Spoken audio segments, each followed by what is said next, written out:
시청자 여러분 안녕하십니까?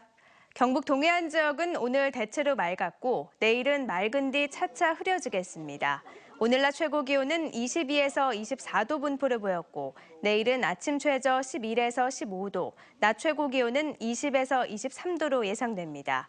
동풍의 영향으로 낮부터 차차 흐려져 밤에 5mm 안팎의 비가 오겠습니다. 바다의 물결은 동해 전해상에서 0.5에서 1.5m로 일겠습니다. 경주 강진으로 공공시설에 대한 내진 설계 강화가 시급한 가운데 내년도 저수지 관련 예산은 오히려 줄어든 것으로 나타났습니다. 농림축산식품부에 따르면 한국농어촌공사가 관리하는 저수지 3,300여 곳 가운데 건설한 지 30년이 넘은 곳은 87%가 넘고 82%는 내진 설계가 부족해 지진에 무방비인 것으로 드러났습니다. 그러나 저수지 등 수리시설 개보수 예산은 올해 5,400억 원에서 내년에는 4,500억 원으로 오히려 900억 원 줄어 정부의 지진 대비가 현실에는 반영되지 않고 있다는 지적입니다. 다음 달 4일 파리 기후변화협정 발효를 앞두고 에너지 다소비 업종인 철강업계가 온실가스 감축 대책 마련에 비상이 걸렸습니다. 포스코는 지난해 1,680억 원을 친환경 설비에 투자해 탄소 배출량을 300만 톤 줄였고 부생가스 발전과 파이넥스 공법을 활용해 온실가스 감축과 에너지 효율을 높이는 데 주력하고 있습니다. 현대제철은 친환경 에너지 경영 시스템을 모든 사업장에 확대 운영하고 초고장력 강판 등 친환경 제품 개발에 나섰고 동국제강은 노후 전기로 대신 신기술을 적용한 전기로로 대체했고 올해부터 철근 형강 제조 과정에 자체 개발한 친환경 기술을 적용하고 있습니다. 어족 자원 증식을 위해 설치한 인공어초의 상당수가 망가지거나 모래에 묻혀 재기능을 하지 못하는 것으로 나타났습니다. 박완주 국회의원에 따르면 한국수자원관리공단이 전국의 인공어초 139만 개 가운데 14만 개를 표본 조사한 결과 전체의 13.4%인 19,000여 개 인공어초가 파손되거나 뒤집혀 모래에 묻힌 것으로 집계됐습니다. 박 의원은 인공어초의 효과를 높이기 위해 적합한 장소에 설치하고 지속적인 관리 감독이 필요하다고 지적했습니다. 초등학교 예비교사의 경북 기피 현상이 심각해 초등교육의 질 저하가 우려되고 있습니다. 경북 지역은 3년 연속으로 일반 초등교사 선발 인원을 채우지 못했는데 이 같은 원인은 경북은 농촌 지역 벽지 학교가 많고 근무 지역이 넓어 교대생들이 지원을 꺼리기 때문입니다. 이 같은 현상이 이어질 경우 젊고 능력 있는 교사 확보가 어려워져 경북 초등교육의 경쟁력 저하가 우려됩니다. 경북 지역의 고등학교 학급당 정원이 지역별로 큰 차이를 보이고 있습니다. 경북교육청에 따르면 내년도 고등학교 1학년의 학급당 정원은 구미가 34명이고 포항은 28명, 경주는 25명으로 정해졌습니다. 교육청은 지역별로 학생 쏠림 현상이 심해 학급당 정원을 다르게 정했다며 장기적인 학생 수급 현황을 파악해 학급 수를 줄이는 등 대책을 마련하겠다고 밝혔습니다. 공무원들의 도청 신도시 땅 특혜 매입 의혹과 관련해 경상북도는 도청과 예천군을 상대로 전방위 감사를 벌여 늦어도 이달 안에는 결과를 내놓을 계획입니다. 경상북도는 땅을 매입한 공무원뿐 아니라 해당 부지에 조성할 예정이었던 전원마을 사업의 입안 단계부터 허가까지 전 과정에 걸쳐 관련된 공무원을 모두 조사하고 있고 땅을 특혜 매입했던 감사관실 소속 직원 3명은 모든 감사 업무에서 배제시켰습니다. 경상북도는 최대한 빠르게 감사를 진행해 그 결과를 토대로 엄중하게 문책할 방침입니다. 전교조 경북지부는 오늘 경북교육청 앞에서 기자회견을 열고 전교조 조합원에 대한 징계를 중단할 것을 촉구했습니다. 전교조 경북지부는 지난 3월 서울에서 열린 공무원 연금법 계약 저지 결의대회에 참여했다는 이유로 도로교통법 위반으로 약식 기소돼 정식 재판을 청구해둔 조합원에 대해 법원 판적 확정 판결이 나지 않았는데도 경북교육청이 표적 징계를 시도하고 있다고 주장했습니다.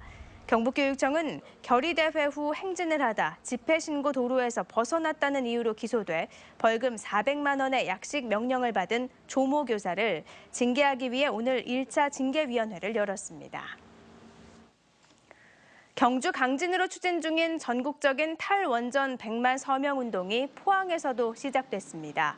포항환경운동연합은 오늘 포항 죽도시장 일원에서 잘 가라 핵발전소 100만 서명 운동을 벌이고 앞으로 매주 수요일 오후에 서명을 받을 예정이라며 시민들의 동참을 부탁했습니다. 특히 국내 원전의 절반가량이 지진 위험이 있는 경북 동해안 지역에 밀집해 있다며 내년도 대통령 선거 후보자들에게 지역민의 뜻을 전달해 원전 중심의 현 에너지 정책을 바꾸자고 주장했습니다. 어제 낮 12시쯤 포스코 포항제철소 1 열연 공장에서 정비 작업 중 화재가 발생해 외주사 근로자 53살 A씨 등 2명이 1도 화상을 입어 병원에서 치료를 받고 있습니다. 포스코는 공장 내 유압관 수리 과정에서 나온 열기로 불이 났으며 자체적으로 진화했고 대피 과정에서 근로자들이 다쳤다고 밝혔습니다.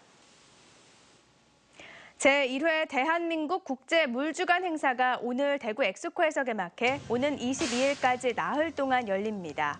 이번 행사는 대구 물산업전과 경북의 낙동강 국제물주간 행사를 통합해 처음 열리는 것으로 이집트, 세네갈 등 세계 62개 나라의 물 관련 정부와 민간 관계자 1,900여 명이 참가했고 고위급 회담, 세미나, 포럼과 전시회 등 34개의 다양한 프로그램으로 구성됐습니다. 물산업전시회에는 물기업 80여 개사가 제품과 기술을 전시하고 비즈니스 포럼도 열려 물기업들이 기술 설명회와 해외 발주처 면담을 통해 수주 기회를 찾을 예정입니다. 제29회 전국 소방기술 경연대회에서 경북소방본부가 4년 연속 종합 우승을 차지했습니다. 중앙소방학교에서 열린 이번 대회는 전국 18개 시도에서 2,500여 명의 소방관과 의용대원이 참가해 소방기술 경연 5개 종목과 소방전술 경연 1개 종목 등 6개 종목에서 기량을 겨뤘습니다. 지난달 포항 지역의 수출이 늘고 수입은 감소한 것으로 나타났습니다.